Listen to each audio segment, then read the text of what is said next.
Hi guys, नमो बुद्धाय, जय भीम तुम्हा सर्वांना. तर आज मी एक नवीन रेसिपी बनवणार आहे. माझ्या चॅनलवर तुम्ही नवीन असाल तर प्लीज मला लाईक शेअर सबस्क्राईब करायला विसरू नका आणि माझा व्हिडिओ पूर्ण बघा, स्किप करू नका. तर मी अर्धा किलो हिरवे मूग घेतले होते.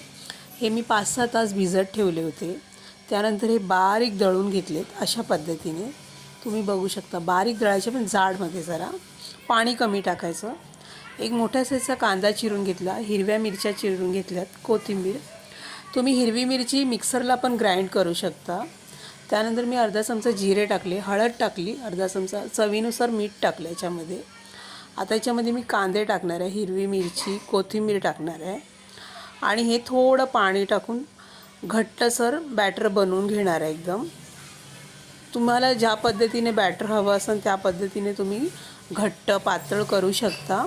सो मी असं बनवून घेतलं ह्या पद्धतीने, थोडं जाडमध्ये. तर मी तवा गरम करायला ठेवलेला. स्वतः तव्याला मी तेल लावलेलं आहे, त्यावर हे बॅटर टाकणार आहे. थोडं जाड आहे आणि अशा पद्धतीने मी पसरून घेणार आहे. गॅस स्लो ठेवणार आहे. तुम्ही माझ्या चॅनलवर नवीन असाल तर प्लीज मला सबस्क्राईब करा. सो अशा पद्धतीने मी अख्ख्या हिरव्या मुगाचे डोसे बनवलेले. हे बघा, आता आपली एक साईड भाजून झाली, आता दुसरी साईड भाजणार आहे. या पद्धतीने गॅस एकदम मध्यम ठेवायचा, जास्त फास्ट नाही ठेवायचा. सो अशा पद्धतीने मी डोसे बनवून घेतलेले. तुम्ही कसे डोसे बनवतात मला कमेंटमध्ये नक्की कळवा.